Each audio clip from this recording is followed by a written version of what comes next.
present. All commissioners with the exception of Commissioner Cantrell are present. The notices have been duly posted and the court's duly called. Is there a motion to adjourn our September meeting? Second. All those in favor? Aye. Motion carries. Is there a motion to open our October meeting? So moved. All those in favor? Aye. Motion carries unanimously. And this morning, the invitation will be given by a guest of Commissioner Cantrell. Since Commissioner Cantrell is not here today, Commissioner Price will be the honor of introducing our guest indicator. Thank you, Judge. Commissioner Cantrell and his family is on vacation, so since you really put that in the record, it's not absent. This morning, we're very pleased to have with us our own Major Stanley Victor. Stanley Victor is known as Vic. He's just celebrated his 1-year anniversary this past August as Dallas County's CIO. Prior to that, he served as Assistant City Manager and then as CIO for the city of Fayetteville, North Carolina. A former, and there's no such thing as a former, a United States Marine enlisted officer. He has over 35 years of professional and management experience with numerous professional accomplishments in the communications and information technology field. He's worked in various operation scenarios in federal government, with local governments, and in the private sector. He holds a Bachelor of Arts degree in mathematics from the Citadel in Charleston, South Carolina, and a Master of Science degree in computer science from the Naval Postgraduate School in Monterey, California. He also holds a Master of Ministry degree from the Queen City Bible College in Charlotte, North Carolina, and is an ordained Christian minister. In terms of Christian ministry, Major Victor has served in various church fellowships as an ordained deacon, associate minister, assistant pastor, and a church elder. His primary calling as a teacher of the gospel of Jesus Christ, Christian education, assistant minister to youth, jail minister, volunteer, and more than anything, he said he's happily married to the former Anita Georgiana Wilson. He's married for over 30 years. He's the father of 3 grown children and the papa of 2 growing granddaughters. And Major, thank you very much. Certainly. First off, I'd like to take a little bit of a license, if I could. First off, thank the Commissioners Court and Mr. Barton for giving me the opportunity to become a part of this great Dallas County community. Certainly my family has been blessed by our time here, and certainly we are hoping we have a long tenure here at Dallas County. Let us pray. Dear Lord, we thank you for this time that we can come together, God, as your people. And to God, to just first celebrate you because, God, you're wonderful. You're grateful. You're gracious and you're long-suffering. God, we're so grateful, oh God, for what you have done for us as your people here in Dallas County. Father, we thank you, God, as you'll continue to bless each and every one of the Commissioner Court members. County Judge Jenkins, Commissioner Cantrell, Commissioner Price, and Commissioner Dr. Garcia. That you would bless them, oh God, as the modern-day Deborahs and Daniels of the county government. That you would keep them, God, according to your divine and perfect will. And that, God, as they deliberate over business, people's business, that, God, that you would give them wisdom in your divine favor. God, that they might have insights, oh God, on the path they should take when there seem to be so many choices, so few resources, and so much demand. God, we thank you that you continue to watch over them, God, as they do the people's business. God, as they serve others, oh God, and as they lead this community to build collaboratives of leadership, oh God, across the community and across the region, around the state and the country. God, we ask you to keep them, God, as they sacrifice their time, their talent, and even their treasure. That, God, that you would bless them and bless their families, oh God, so that their families will understand why they have to work so long and so hard, oh God, to move this community forward. Bless them, oh God, as they deliberate over the people's business today. That, God, that they will be able to look at things from a diversity of perspectives, but with a unity of purpose. And God, let it be so. In the precious name of Jesus Christ we pray. Amen. Thank you, Major. Now, you said the Deborah, you didn't mean the judges.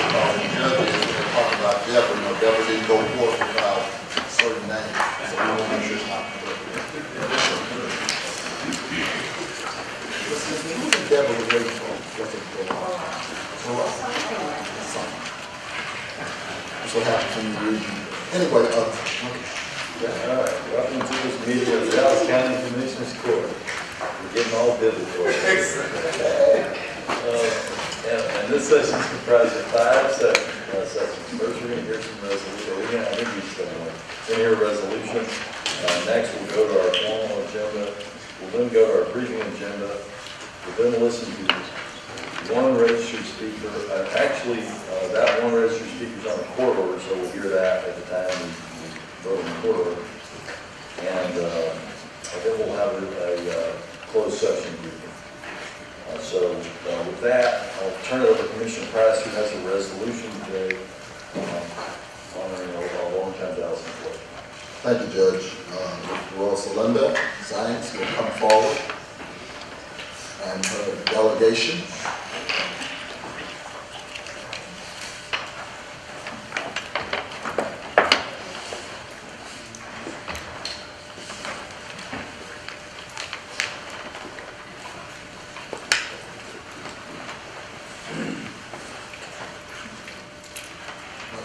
Like she got all of the board. Wow. Whereas Dallas County Commissioners Court takes special notice when an individual has given long and faithful service to Dallas County. And whereas Rosalinda, also known as Linda Syed, was born in Corpus Christi, Texas, she attended and graduated from Fort H. Moody High School. And whereas Linda enjoys traveling and spending time with her family. And whereas Linda began her Dallas County career on April 25th, 1988 in Dallas County Domestic Relations Child Support Department as a clerk 1 and was promoted to new accounts technician, then the senior secretary on January 25th, 2003. And whereas Linda has opened thousands of child support accounts, deciphered many, scribbled names written on checks so that they could be posted properly, answered thousands of telephone calls, and planned a few office celebrations during her service tenure. And whereas Linda has served Dallas County continuously and diligently for 24 plus years, now therefore be it resolved that the Dallas County Commissioners Court is here recognize and extend sincere appreciation to Rosalinda Linda Syed for 24 years of faithful service and further expresses best wishes in this her retirement. So, Second. All those in favor? Motion carries unanimously. but you want to kind of introduce it? I've got some shy folks here. Thank you, Commissioner Price, for reading that, and Judge and Commissioners. I just wanted to say that congratulations to Linda. When I asked her what she wanted to have on her resolution, she really struggled for something to say, and I think that she was pleased to hear what I ended up with it saying, but I can't say how important it is that how much we touch people's lives, and even though we think we're just here doing our work, we've been able to have a big impact on families and making sure that they get their child support accounts, and Linda's been in that department the entire time, and making a difference in answering those questions and phone calls, and translating when we had almost no one in the office who could assist many customers, so we appreciate that. And one thing I've learned from Linda is that she's a very strong sense of right and wrong. She's always telling us what's right and what's wrong, even when she's wrong. Very honest. And we always count on her for that. To always let us know exactly what was right and what's wrong or not. And her famous quote to me that I will always hear in my head is, "That's not right, Angela." So that would be what I would take away from Linda. She's going to go retire in San Antonio. She's going to take care of her mom, who's 91. So hopefully she will have an equally very long, enjoyable retirement. And I'm certain that we'll be able to see her on the river walk once in a while with Margarita when she's not there. Linda, I want to know on that scribbling, do you think it's intentional? I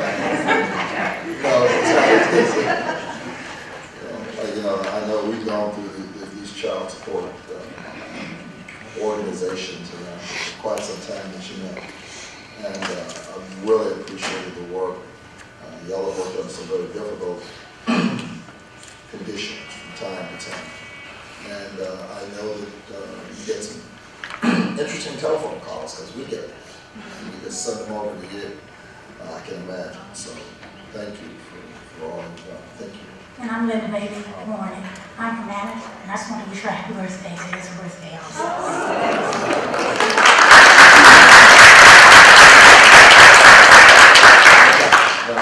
Please. Linda. Yes. I want to say thank you, and it's been great working for Dallas County. I will miss everybody, and I'm just happy to retire and move on. Thank you for all of your years of service, and for the recipients, and especially those young people. As I said, I was making the comment about the scribbling. Sometimes you really should see some of that, some of those commentaries on those checks. And they don't care if you ever find the right name or the right destination. But you guys all do that, and I think Angela said it best. You do such important work for young people. I look at the numbers from the AG's office with what comes into this county.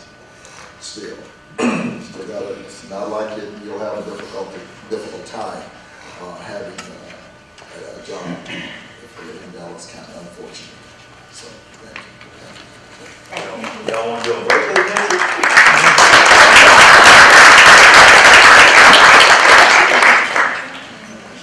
Yeah, you can come up this way. You can shoot. Come up this way. That's what it's called.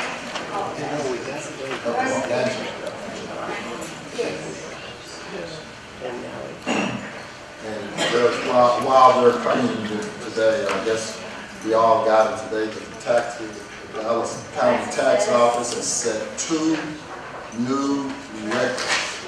An additional $1 million in revenue this fiscal year. It's just, you just can't say enough about Mr. Haynes. Continues to we'll talk, I'm sure, more about it. Do we have to say every single time? He breaks the record. Yeah, it's on the record, but we want another one. No pressure there.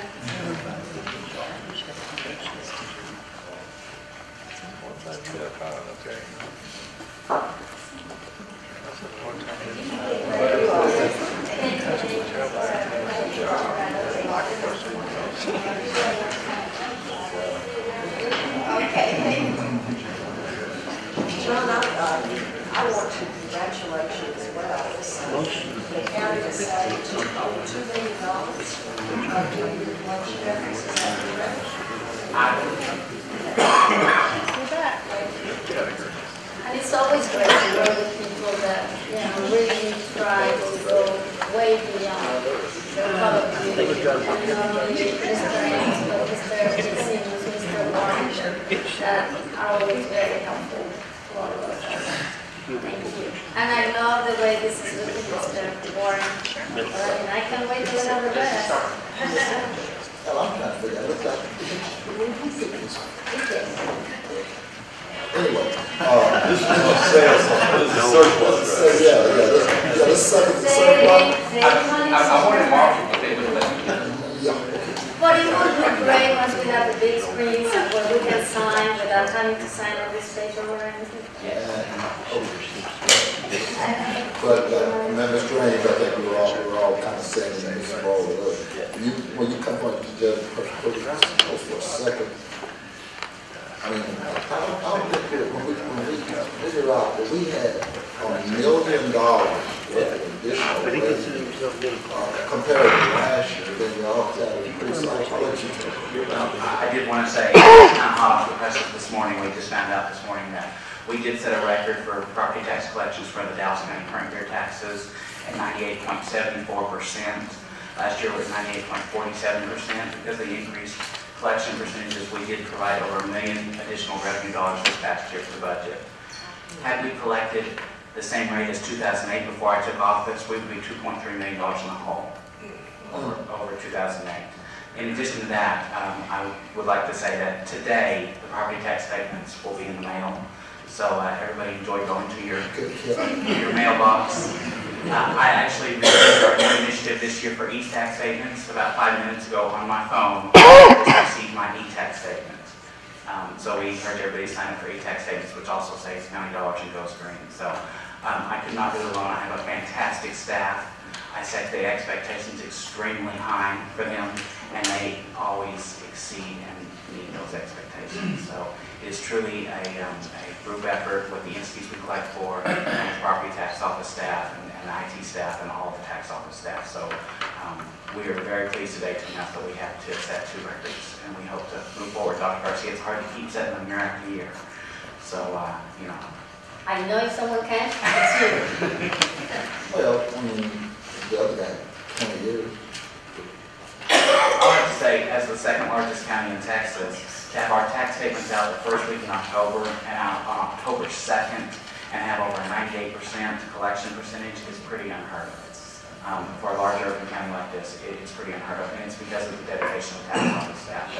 They literally, on this past week, were on a 24-hour schedule to get statements out on time. And how much money have you returned to the taxpayers since you've been in office? Well, it's a lot of money these days. Let's see, last time I looked, it was over $35 million that we had sent back to taxpayers that belonged to taxpayers for erroneous and overpayments that have been sitting in the coffers.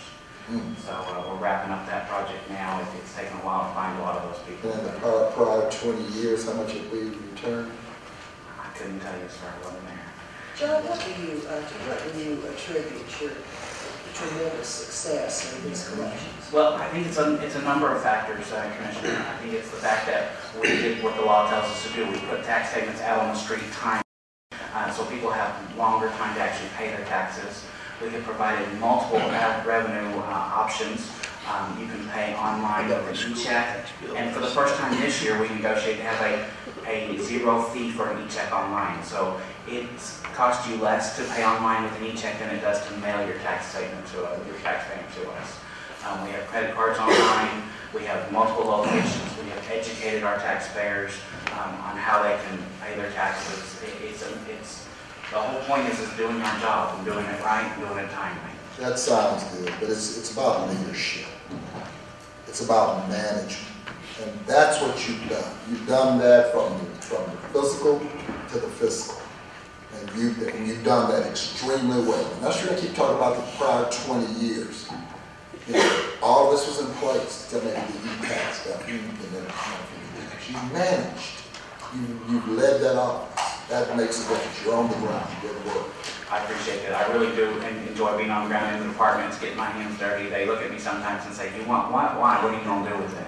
You know. So, but you know, it's about knowing what you have in your office. And in addition to not only setting these records and increasing these collections, we have reduced our staff and created additional efficiencies.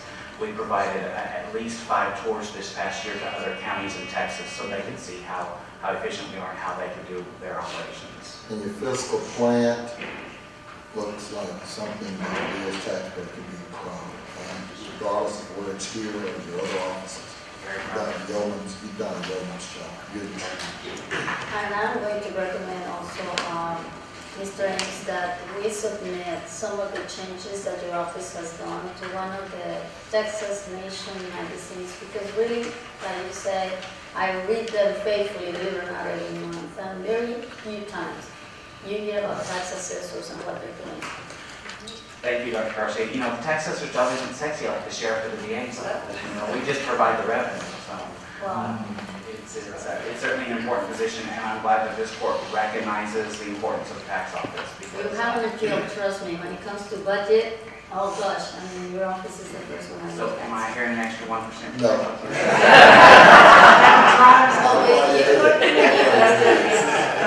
Thank you. Thank you. Thank you.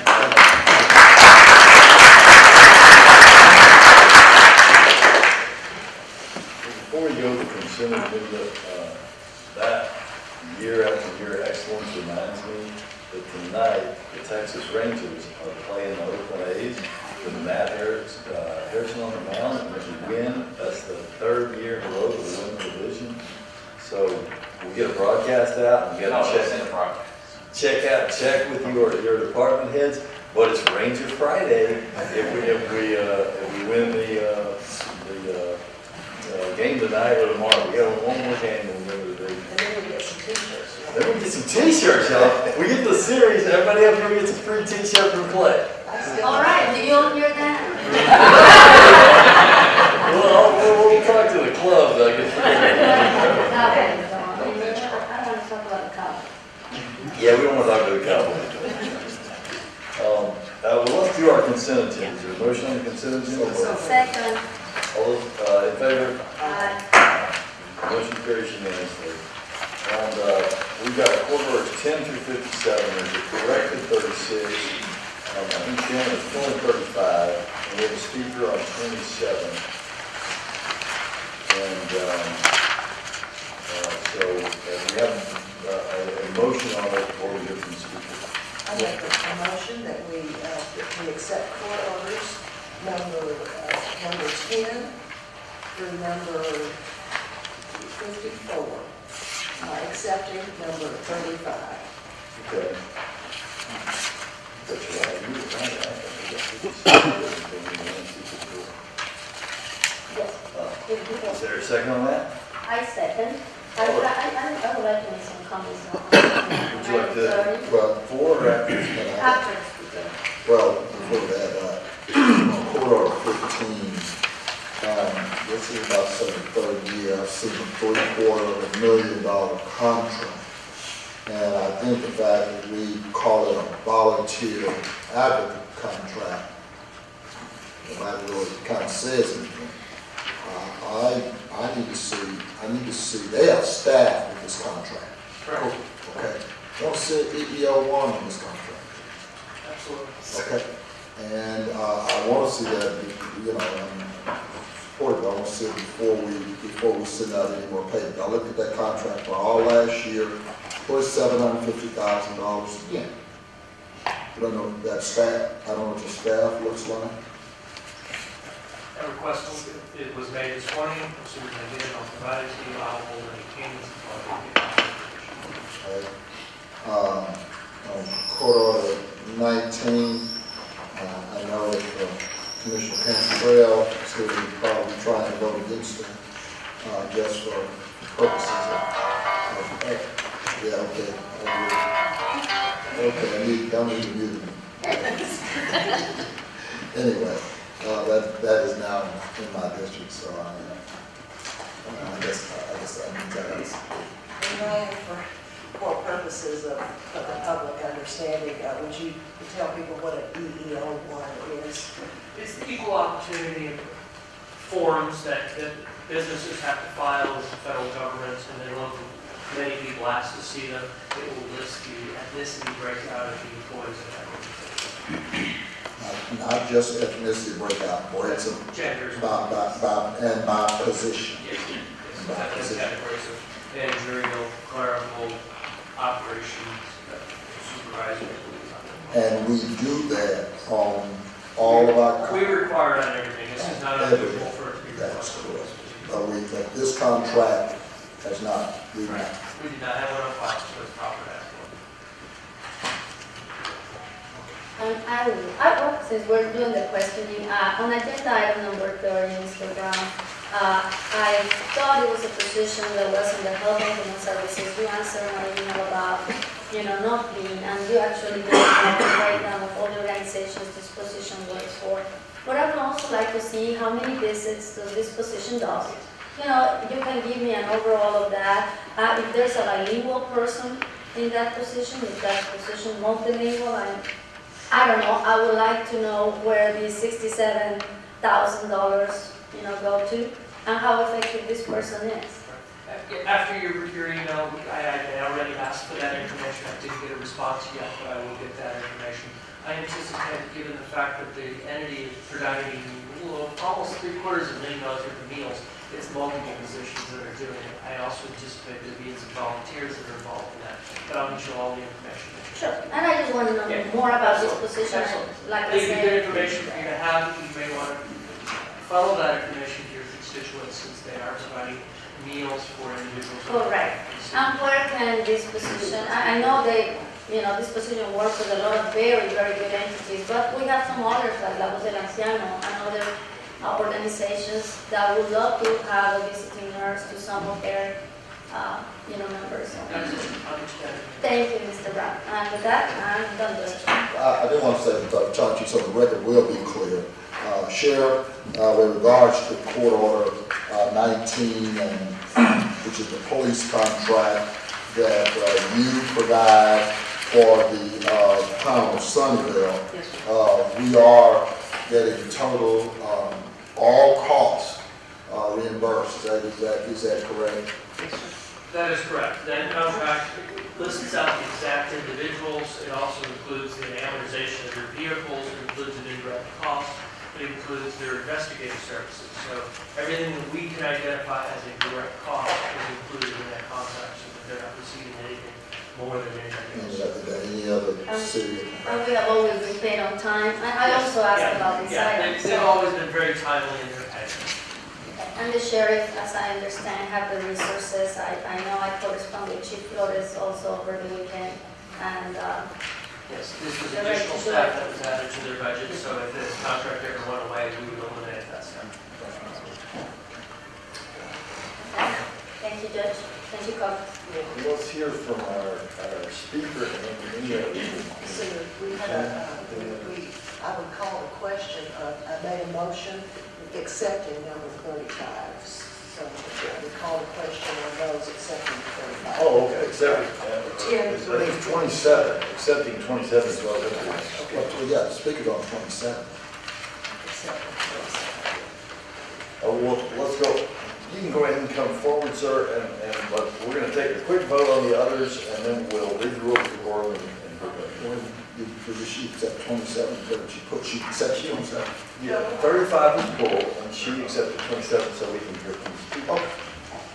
So we've got a motion to call the question. All those in favor? Aye. Aye. Yeah. Okay, motion carries unanimously. If you'll come forward, sir, and if available, please read the rules of decorum for our public meeting. All Commissioners Court attendees are hereby advised that this meeting is conducted in accordance with provisions of the Dallas County Code, Section 74-71. Visitors and registered speakers are to preserve order and decorum at all times. Personal, profane, or slanderous remarks are not appropriate and will not be allowed at any time during the public meeting. Any and all applause beget brief and the avoidance of time constraints. Disruptive visitors and or registered speakers may be removed and are subject to the penalties provided in the state of Texas Penal Code Sections 38.13, 42.01, and 42.05. Registered individual speakers are limited to a maximum of 3 minutes, and the maximum discussion on any one topic is limited to 30 minutes. All right, sir, please just state your name and your address and tell us what you Yes, name Robert Checkarelli, 2218 Millwood Drive, Dallas, Texas. My name is on Court Order 27 about the bridge. I saw in the Sunday's paper that you might be voting for $1 million for the bridge, and I got quite perturbed when I saw the Sunday's paper, so I had to make an emergency trip down there about that. I'm a very outspoken person, an advocate for the homeless. However, I completely disagree with what you might be doing about spending $1 million for the bridge. Don't get caught up with the way it looks. It's for the politicians and the media. How it looks is very beautiful. It's won many architectural awards, but that's not what it's there for. I have a big problem. The last 4 years, I've been speaking about the pavilion with no air conditioning for the homeless. All right? That was examined 6 weeks ago, talked about that. And it talked about it was no fluke, there was no air conditioning at the pavilion. 250 people sleep there at night. It also said it was a strategic move not to have any air conditioning there. I took that as far as it was on purpose to have the homeless fail for those 250 people. So please, do not vote on this. I really want you to look into this investigation. I have other things I wish you would look into.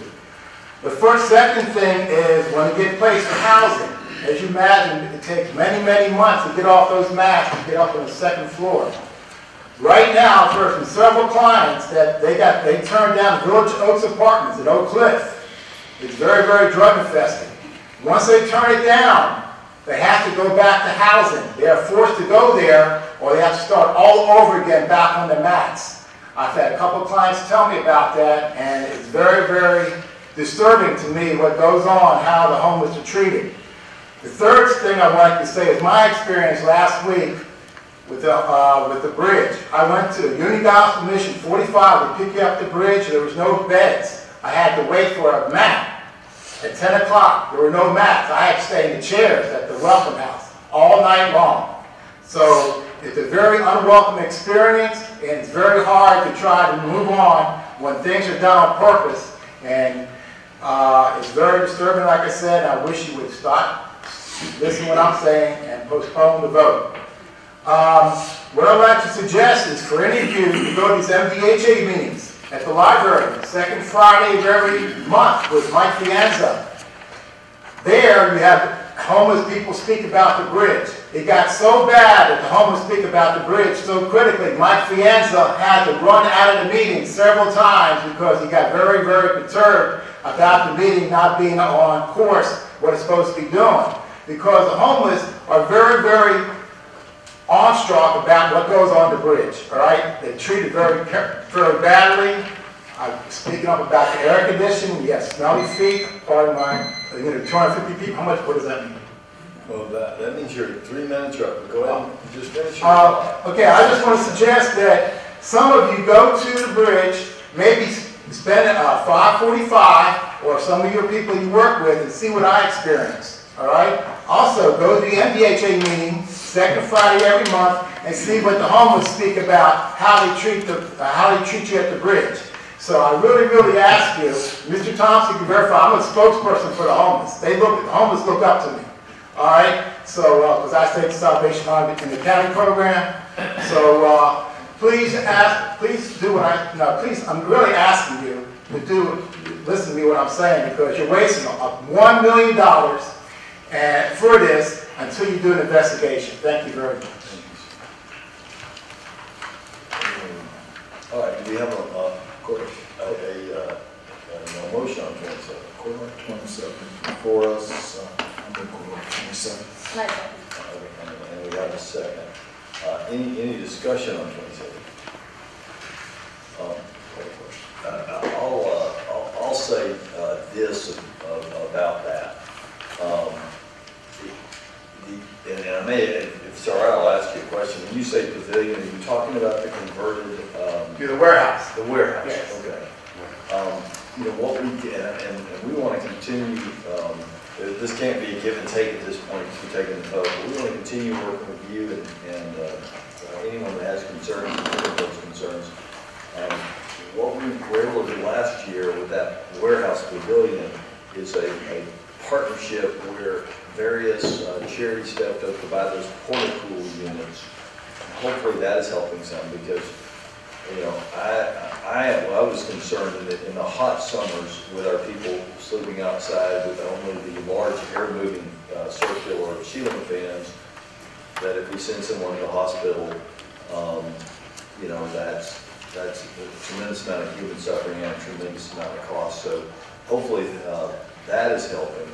But the idea of doing this, going back to the commitment that the court made to the bridge in 2008, but then when the tough budgetary times came about, that commitment was kept, but at a lower amount of money.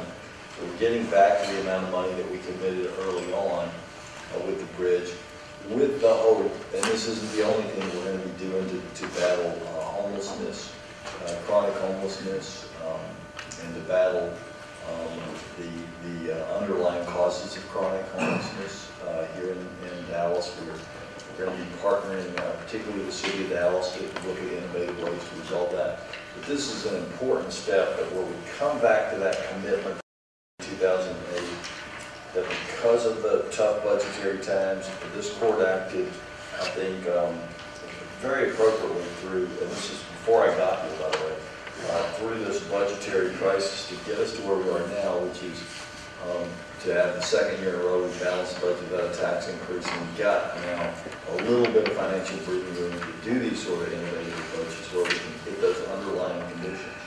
The judge, the bridge has retrofitted their budget, and Ryan, we've worked with them with regards to how monies are designated with regards to, so it's not, we're not just throwing $1 million into the pot.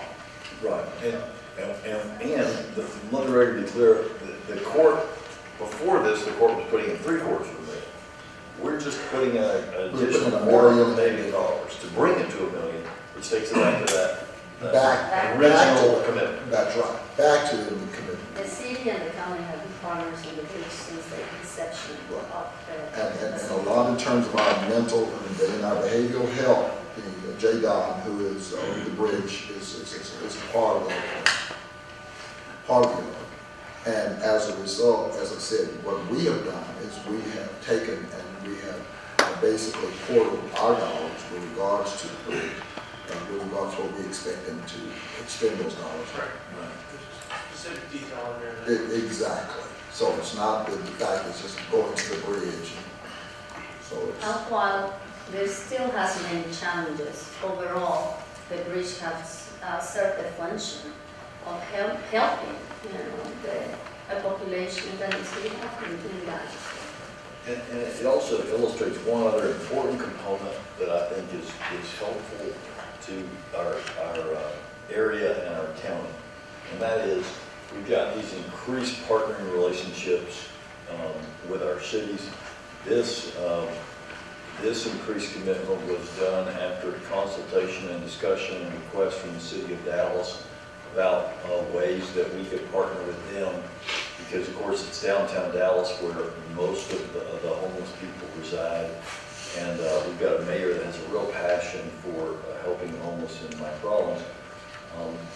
At the same time that we were doing that, we were finishing up partnering on sheriff's traffic, where they are putting in substantial money to pay for sheriff's traffic and 4 or 5 other projects that benefit both of us, both the county taxpayers and county government and the city. Doing the same thing on another project with Irving, so we continue to do that. I think Rick Westberg is working with his counterparts in Tarrant County and the airport on some innovative things that will help the region. So it's an example of a couple of things. It's an example of, hopefully the money will be well spent. It's an example of that continued commitment to homelessness and the underlying causes of homelessness, but also our continued commitment to work with our partners in city, state, and federal government. All those in favor? Aye. All right.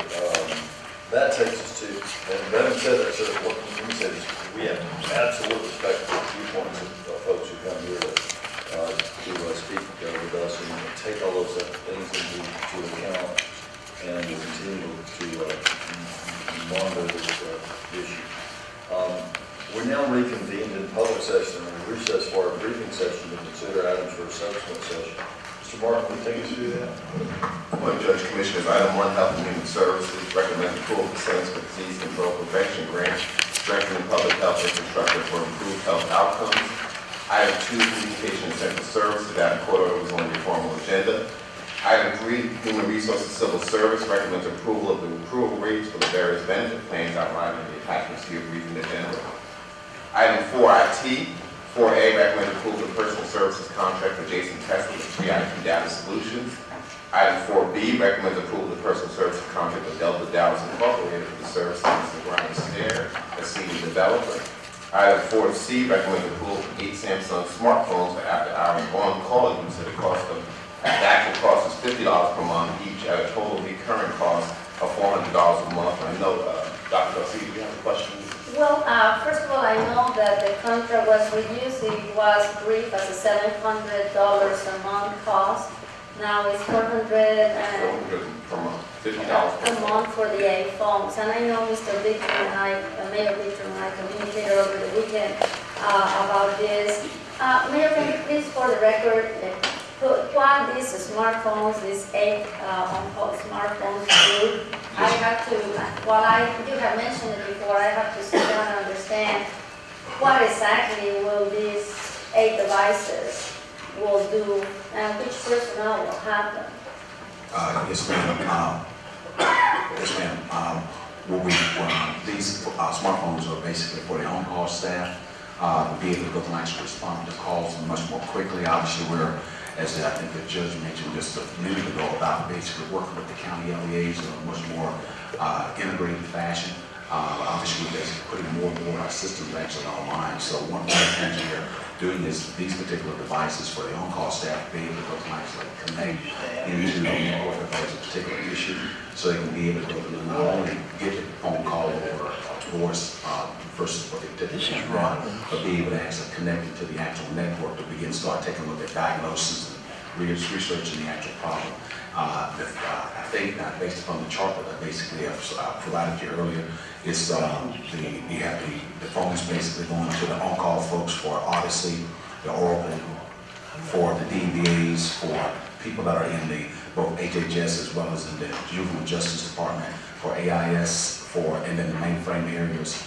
That's typically what that's who is actually getting the actual phones, so they can actually do their work. And one of the big advantages is that no matter where they are, basically being wherever they're standing, they can go to actually get an email notification from the service desk that they've got a problem, and they can begin to go and actually work on the actual issue from wherever they're standing, not have to go back. Where they are with that Yes, ma'am. smartphone. Yes, ma'am. So again, like I say, as we begin to go to actually put more and connect more and more of the law enforcement agencies to the county's network as far as DCIM and JCMS to be able to actually do that, it's pretty imperative that we be able to go and actually respond to the issues that they may encounter pretty quickly, because you have more and more people basically using those integrated systems, not just the county staff, but obviously the LEAs throughout the county as well. And the security of these phones, Mayor, I don't know, I mean, I was just thinking, if there's such a phone that can connect to the data world, is there any risk? I mean, is this special safety device on these? Yes, ma'am. But certainly there's always risk with most anything you typically do. What we try to do is put in programs to make sure we can mitigate that risk. Obviously, about having things like locking the phone, sign-ons. We also will basically put on what is called mobile device management, so we'll be able to go to nights that necessarily like the phones if for whatever reason they're basically lost or stolen or whatever. So there are certainly, we want, just as we would basically with our current laptop fleet, we want to go to nights and do the same thing, go to nights to minimize the actual county's risk. I just had one major, I just had one question. With these phones, I know we've said this with computers before, are we in fact chipping these phones? Well, when you say chipping, sir, as far as in terms of device, in terms of what we call location. Oh, GPS. If I'm not mistaken, I believe that, again, what I'll need to go tonight to confirm that, but as far as, like with iPads, they basically typically come with GPS so you can kind of find the phones, but I think the way the phones are actually designed, I think it basically won't be able to go tonight to find them, but certainly we can go tonight to confirm that, sir. Just so we make sure.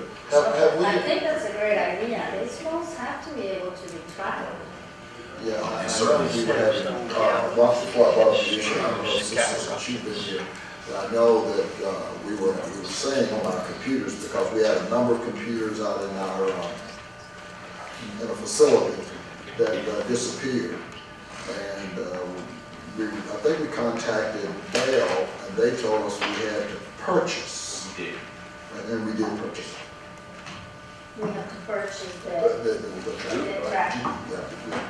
But now these smartphones have applications, right, that you can Yes. have pretty much for free. Yes, ma'am. And so, I mean, like the iPad, for example, matter of fact, there's been some pretty interesting stories in the news about typically the application that you can typically download onto an iPad to be able to go to the next flight. Matter of fact, there was a flight attendant, I guess, up in the Washington state area that typically somehow got an iPad from one of the flying patrons, and that they were able to go to track it down via that way.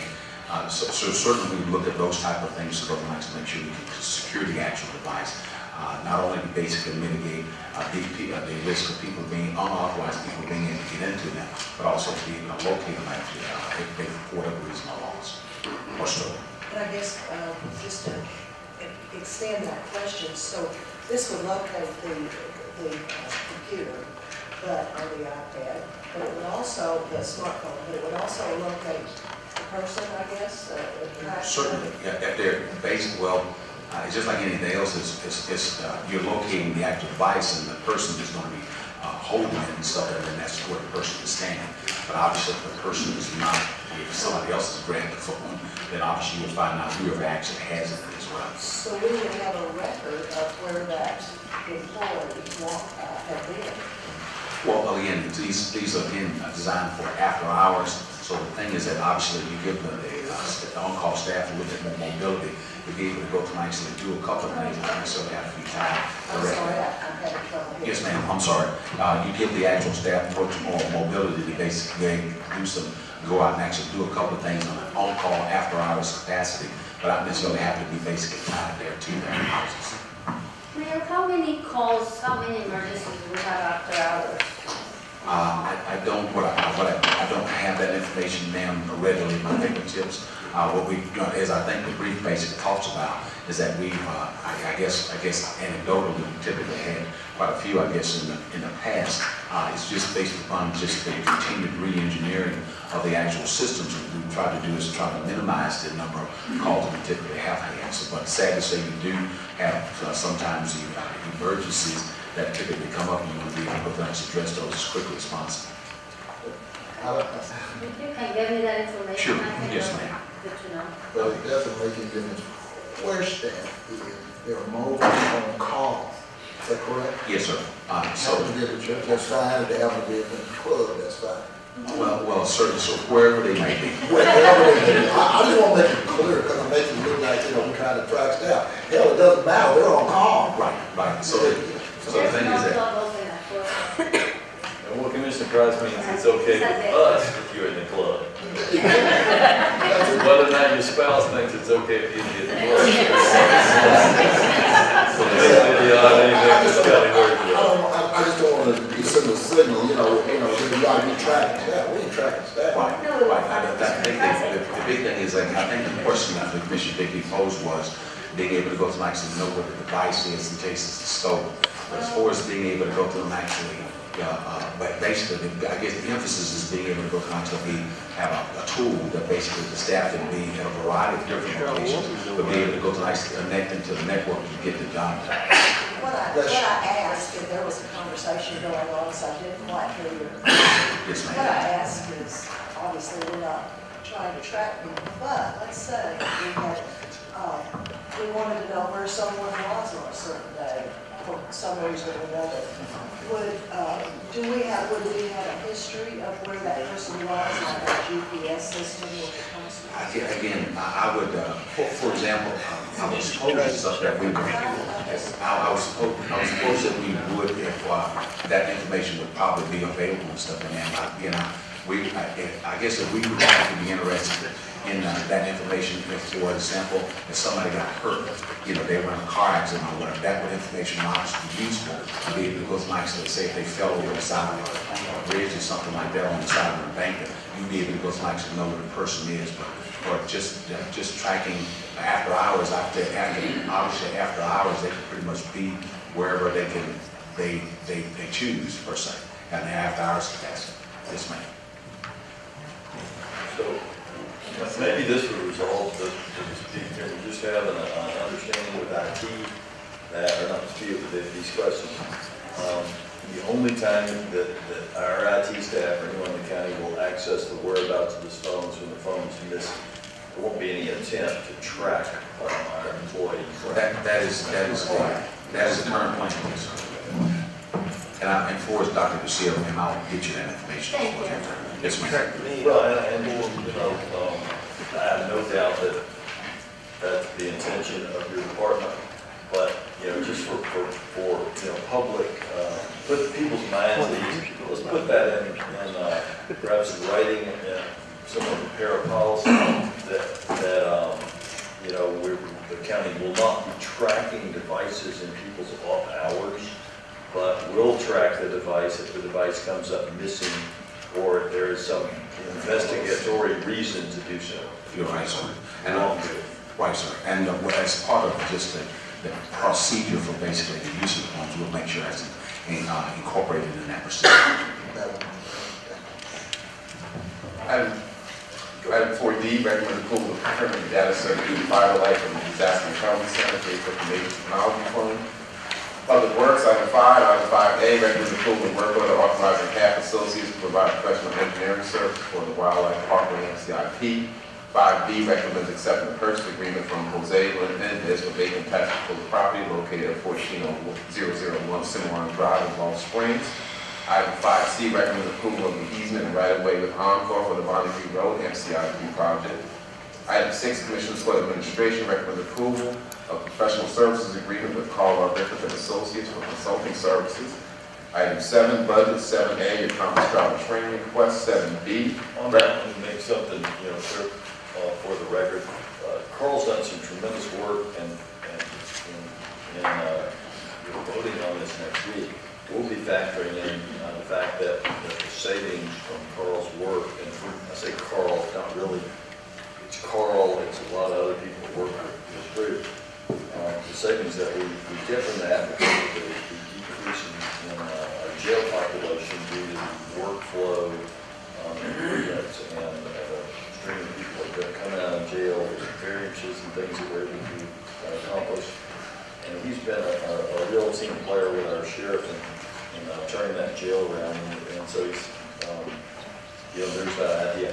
Two things though that we're looking at with any consulting contract is, and I hope this is something that perhaps Court Michael will be involved in.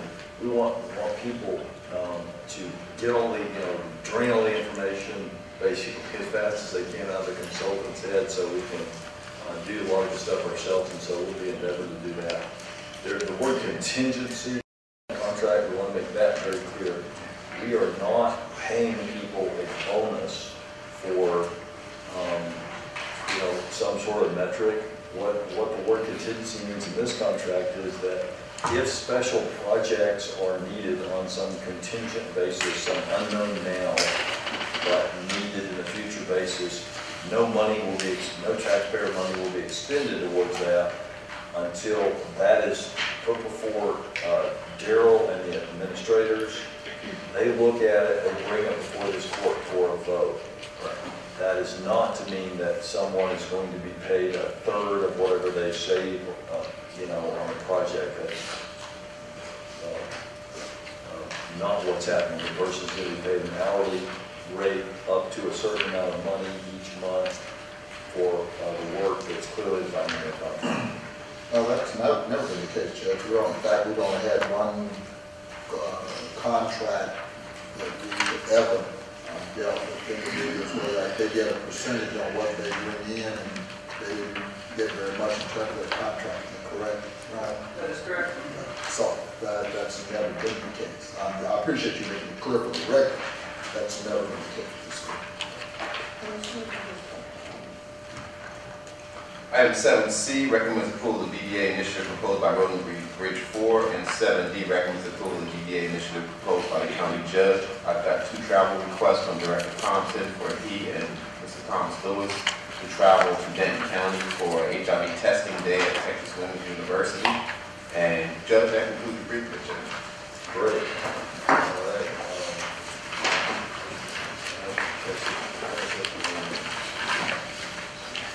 All right, well, that takes us through today's formal and briefing. So when we go into closed session, we should return fairly quickly. We now reconvene the public session. We're going to recess for our closed session. So I'll put the chapter 5 of the Texas government code as previously posted. The answer to the closed session in place of the subsequent public session. We'll begin our closed in 1 minute, and another point of housekeeping. Part 1 briefing that was scheduled for 11 o'clock today is moved to 11 o'clock